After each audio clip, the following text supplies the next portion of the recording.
शैतानिर्रजीम बिस्मिल्लाहिर्रहमानिर्रहीम। दोस्तों यार, इस वीडियो में मैं पाकिस्तान में चल रहे एक अहम मसले की तरफ तवज्जो थोड़ी सी दिलाना चाहूँगा। और इस सिलसिले में थोड़ी सी बात करेंगे। मौजूदा हुकूमत जो है वो जब से इक़्तिदार में आई है पिछले साल अब अप्रैल में, नोटों को खरीदारी के जरिए जो अदम एतमाद हुआ, उसके बाद जो मौजूदा हुकूमत इक़्तिदार में आई, उस वक्त से लेकर पाकिस्तानी अवाम के हालात अच्छे होने के बजाय बुरे होते गए। हमने देखा कि एक दफा इमरान खान हुकूमत में पेट्रोल की कीमतें एक दफा कुछ 4 रुपए बढ़कर 134 या 138 के करीब हुई थी, जिस पर सहाफियों की एक बड़ी तादाद ने पाकिस्तान में एहतजाज का एक अजीब सा माहौल बना दिया था। गरीदा फारूकी हो या हामिद मीर हो या मंसूर अली खान, जो कुछ भी हैं, इंतहा कर दी। और फिर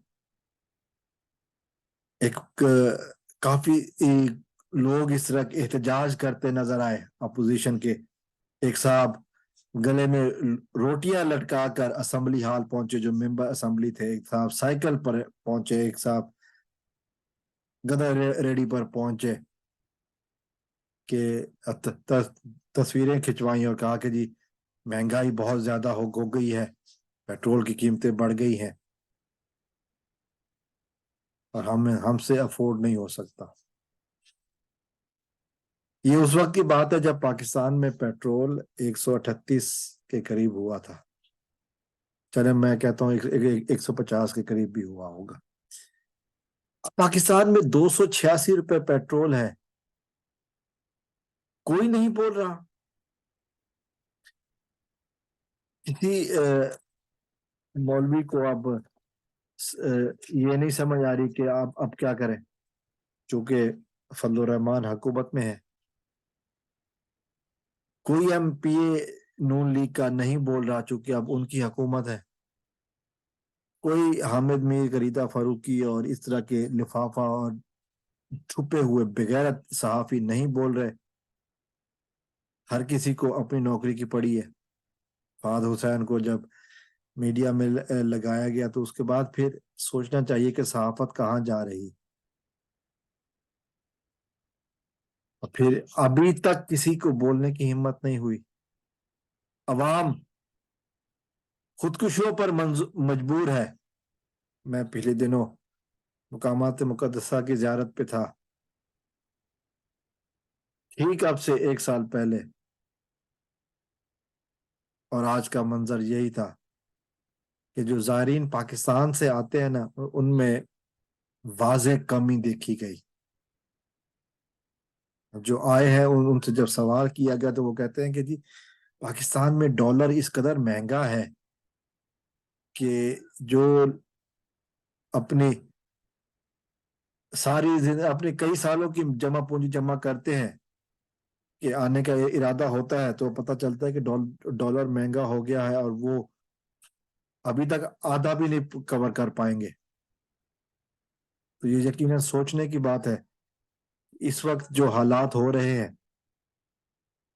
और फिर मुसलसल खामोशी, मुजरमाना खामोशी। हुकूमत को सिर्फ एक ही रेट लगी है कि हमने अपने आप को अवाम के सामने जाने से किस तरह रोकना है।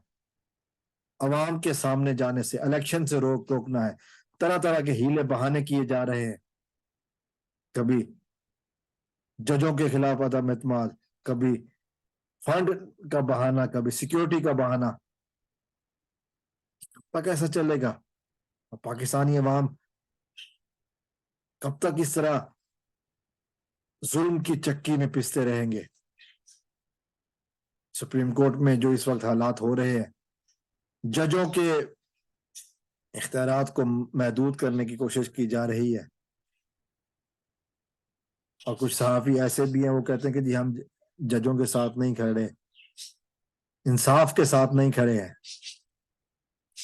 फिर کیا ہوگا اس ملک کا؟ کیوں اس طرح کے حکمران کب تک قابض رہیں گے؟ کب تک قابض رہیں گے؟ سوال تو پھر بنتا ہے، اور اس کا جواب ملنا بہت ضروری ہے پاکستان کے لیے، پاکستان کے مستقبل کے لیے۔ السلام علیکم ورحمۃ اللہ۔ پاکستان زندہ